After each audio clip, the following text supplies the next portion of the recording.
Greetings, guys and gals, to another Jabber Jabber. This is going to be Jaedong versus Jangbi, Hwaseung OZ versus Samson Khan, set 4.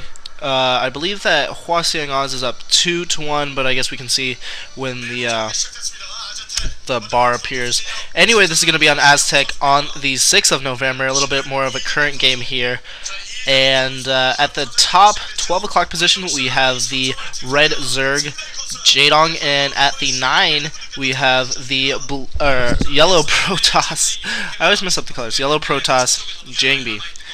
Anyways, I'd just like to clarify something that somebody commented on one of my videos, saying that I stole my intro from HD and Husky, which I replied that it sounds nothing like either HD or Husky's at all. I mean, they're completely different, and I don't even watch HD or Husky that much. I mean, I like them both. I think they do a terrific job. Husky is very entertaining to watch, and HD just brings a lot of the qualities that, you know, sportscasters kind of have, and he has that kind of charismatic voice. But really, the commentators I watch the most are Diggity SC and Moletrap, and Moletrap has 2 channels. One is just Moletrap, the other one is Moletrap SC2. But anyways, you guys should check them out. They're more of old school commentators, have been doing it longer than Husky and HD have. Not that I have anything against them. I like all 4, but I'm more into the old school. Going back to the game, though, we have going back to the game, we have a probe scout in Jaedong's base, and he is going for a 12 hatch. It looks like Jangbi's probably going to go for a forward fast expand, seeming that this is a good map to do so. More or less, Jangbi's scout is going to do a little bit of harassment on some of the probes there, deterred by that drone. Anyways, so Samson Khan is up 2-1 on Hwaseung OZ. Not a surprise, seeming that Hwaseung OZ is last in their in the league. Pretty much, they're just the worst team. The only good player is Jaedong.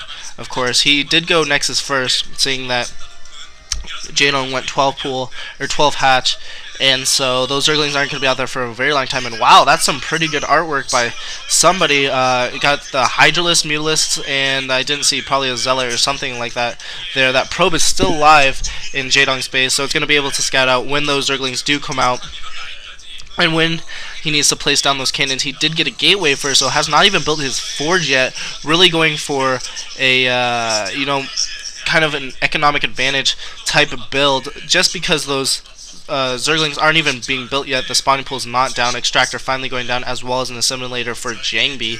Jaedong looks like he's transferring a few probes. That spawning pool is done, and no eggs morphing, so he's probably not going to go for a huge Zergling. He knows that Jangbi went for the gate into forge just because his overlord is there, and also double expanding like most Zergs do, except this is a really particular position.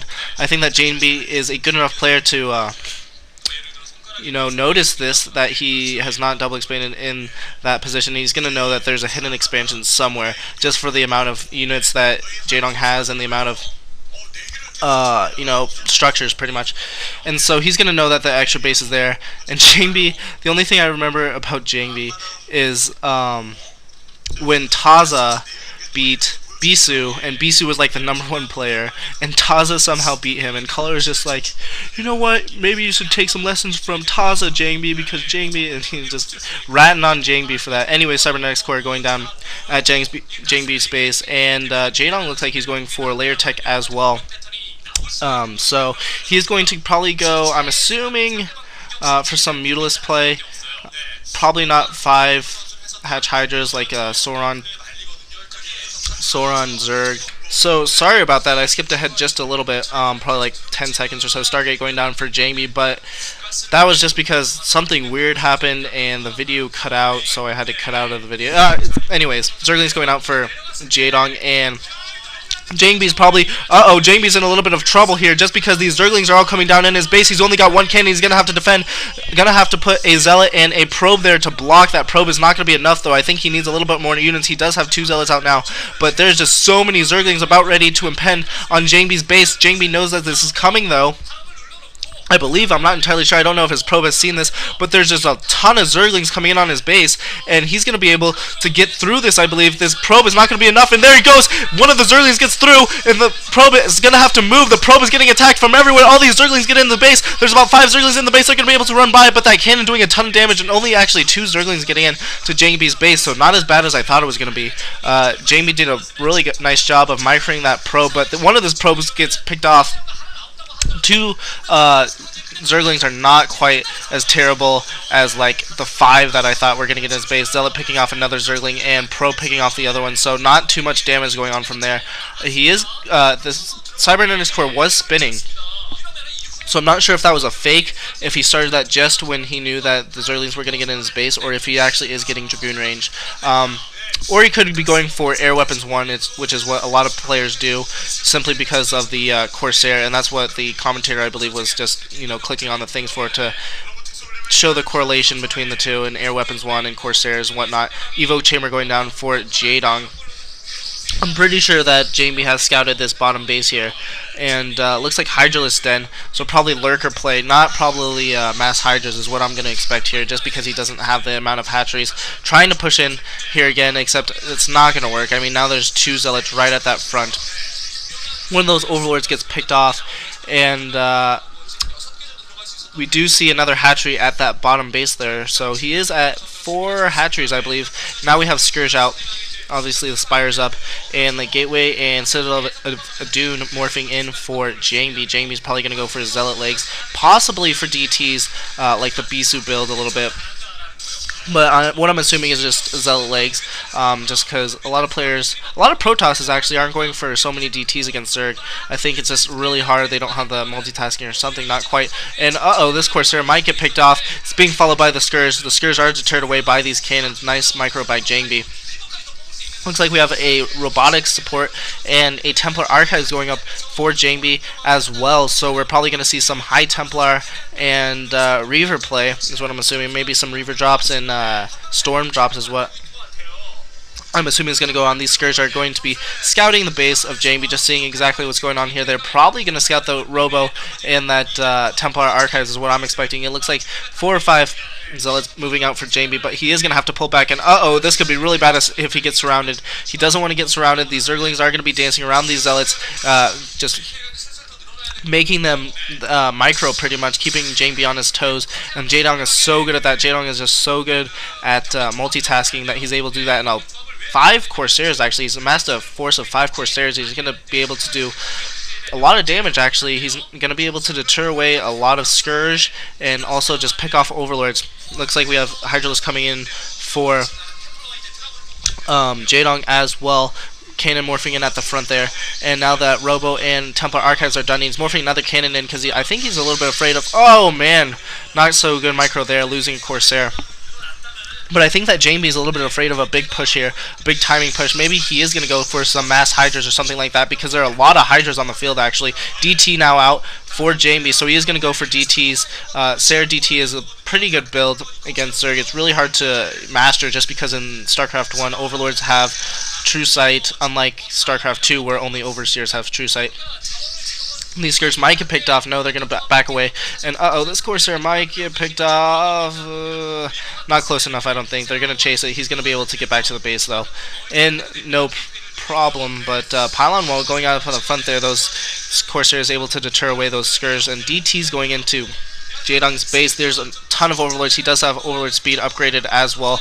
I think probably because he saw that Templar Archives. But these DTs aren't going to be able to do a whole lot, especially if they get caught out in the open here. If they are able to maneuver around Jaedong's forces, they will be able to do a little bit of damage, though, I believe, just because those Hydras won't be in the base. They're going to be making an offensive push, and he does maneuver around the Hydralisks, and he's probably going to be able to do some damage here. Jaedong's going to be on his toes, though. He's going to know that the attack is coming right when it comes. But in StarCraft 1, it doesn't tell you when your drones die because the DTs kill the drones in one hit. And here we go. Jaedong going for a huge attack. There's just so many Hydralisks here. Hydralisks popping Zealots left and right, doing a good job of blocking with those Zerglings. A lot of, oh my gosh, there's a huge hit from that Reaver there. He needs to kill the Reaver. More Hydralisks reinforcing him. And Corsair able to pick off the Overlord. If he gets a DT in here, that's going to do a ton of damage. More Hydralisk popping because of that Reaver. If he's able to pick off the Shuttle or the Reaver, oh man, that Reaver is just doing so much damage. And he's able to really do a lot of damage to those Hydralisks and just grouping them up. But he does kill the Reaver, and oh my gosh, that Scarab there just popping 2 more Hydralisks. More Hydralisks coming in here. Jangbi looks like he's in a little bit of trouble. He has to pull some probes, and he did build a Dark Archon for some odd reason.